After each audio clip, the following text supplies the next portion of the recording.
Saint میں عددی اکثریت کے باوجود اسٹیٹ بینک کی خود مختاری کا بل رکوانے میں ناکام رہنے والی اپوزیشن کو اب اسٹیبلشمنٹ کی بی ٹیم قرار دیا جا رہا ہے۔ مبصرین کا خیال میں اپوزیشن کی نہ تو حکومت کو گرانے کی خواہش ہے اور نہ ہی کوئی حکمت عملی ہے۔ ایسے میں نہ تو اپوزیشن جماعتوں کے لانگ مارچ کی کامیابی کا امکان ہے اور نہ ہی تحریک عدم اعتماد سے تبدیلی کا کوئی امکان نظر آتا ہے۔ یوں پارلیمنٹ اور سیاسی جماعتیں کمزور ہوتی جا رہی ہیں جبکہ اسٹیبلشمنٹ مزید طاقتور بن کر ابھر رہی ہے۔ Senior anchor person Gharida Farooqui اپنے تازہ سیاسی تجزیے میں کہتی ہیں کہ سینٹ میں اپوزیشن کی اکثریت ہونے کے باوجود اسٹیٹ بینک ترمیمی بل کا سینٹ سے پاس ہو جانا نہ صرف اپوزیشن کی حکمت عملی کی ناکامی ہے بلکہ بیانیے کی بھی تباہی ہے۔ اب بھی اگر کسی کو شک ہے کہ موجودہ اپوزیشن وزیر اعظم عمران خان کی سونامی کے سامنے کوئی بند باندھ پائے گی تو پھر وہ بیوقوفوں کی جنت کے کارنر پلاٹ کا رہائشی ہے۔ ان کا کہنا ہے کہ دراصل اپوزیشن حکومت سے زیادہ نااہل، نکمی اور نکھٹو ہے۔ یہ محض چوری کھانے والے طوطے ہیں جو چند رٹے رٹائے الفاظ عوام کی تفریح تباہ کی خاطر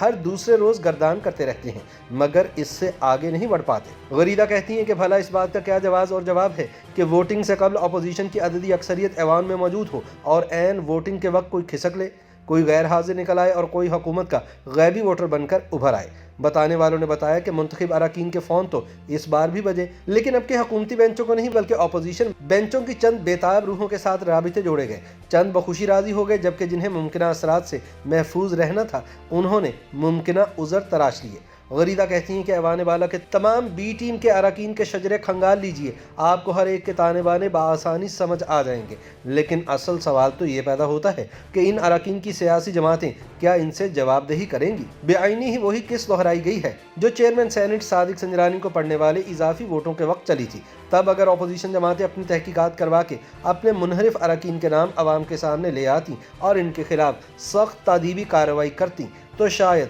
دوبارہ ایسی صورتحال پیش نہ آتی، لیکن مجبوریاں اور مصلحتیں تب بھی آڑے آئی تھیں اور اب بھی اس داستان میں کچھ فرق نہیں پڑا۔ بقول غریدہ افسوس کا مقام ہے کہ تمام اپوزیشن جماعتیں اپنی کمپرومائز سیاست کے نام پر عوام کو مسلسل بے وقوف بنا رہی ہیں۔ ایک طرف لانگ مارچوں کے ذریعے حکومت گرا دینے کی گیدڑ بھبکیاں، IMF کے سامنے اسٹیٹ بینک سمیت معیشت اور پورے ملک کو گروی رکھوا دینے کے کھوکھلے جوشیلے بیانات، عوام کی ترجمانی اور حقوق کے تحفظ کی لفاظی، اور دوسری جانب یہ ناداں گر گئے سجدے میں جب وقت قیام آیا۔ ان کا کہنا ہے کہ گزشتہ 3.5 برسوں نے اگر حکومت کی نااہلی ثابت کی ہے تو یہ حقیقت بھی نوشتہ دیوار بنی ہے کہ دراصل اپوزیشن حکومت سے زیادہ نااہل، نکمی اور نکھٹو ہے۔ یہ محض چوری کھانے والے طوطے ہیں جو چند رٹے رٹائے الفاظ عوام کی تفریح تباہ کی خاطر ہر دوسرے روز گردان کرتے رہتے ہیں مگر اس سے آگے نہیں بڑھ پاتے۔ فروری میں PDM کے مجوزہ لانگ مارچ کے حوالے سے غریدہ فاروقی کا کہنا ہے کہ یہ مارچ یا تو ہوگا نہیں اور اگر ہوا بھی تو نشستن، گفتن،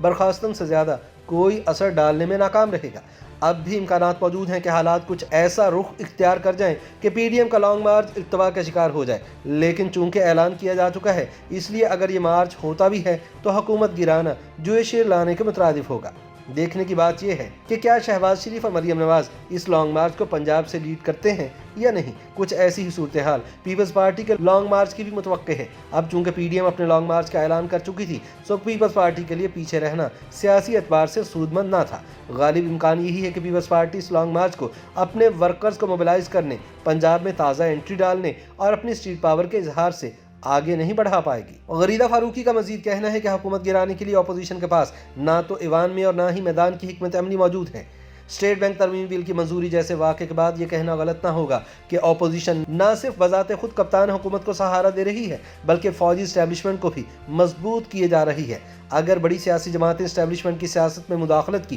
واقعتاً مخالفت ہیں تو حالیہ قانون سازی پر سینٹ سے غیر حاضر رہنے والے، کھسک جانے والے اور گنتی کا پلڑا جھکانے والے اپنے اپنے تمام اراکین کے خلاف کارروائی کا آغاز کریں تاکہ دودھ کا دودھ اور پانی کا پانی ہو سکے، لیکن ایسا نہیں ہوگا اور اپوزیشن آئندہ بھی پرانی تنخواہ پر ہی کام کرتی رہے گی۔ امکان تو یہ بھی ہے کہ اپوزیشن آنے والے چند مہینوں میں کسی اہم پیش رفت کے لیے اعلیٰ کار بننے میں بھی سبقت لے جاتی نظر آئے گی، لہٰذا آگے دیکھیے ہوتا ہے کیا۔ غریدہ فاروقی کا بقول حالات بتاتے ہیں کہ کپتان کی قیادت میں موجودہ حکومت کم از کم اپنی موجودہ مدت پوری کرے گی اور سام سیڑھی کے کھیل میں تاریخ کا پہلا وزیر اعظم اپنا آئینی دور پورا کرے گا۔ سینٹ میں حالیہ شرمناک شکست کے بعد اپوزیشن جماعتوں کو چاہیے کہ اپنے اپنے لانگ مارچوں کا بوریا بستر ویسے ہی سمیٹ لیں اور عوام کے وقت اور وسائل کا ضیاع ہرگز نہ کریں، کیونکہ نہ خنجر اٹھے گا نہ تلوار ان سے، یہ بازو میرے آزمائے ہوئے ہیں۔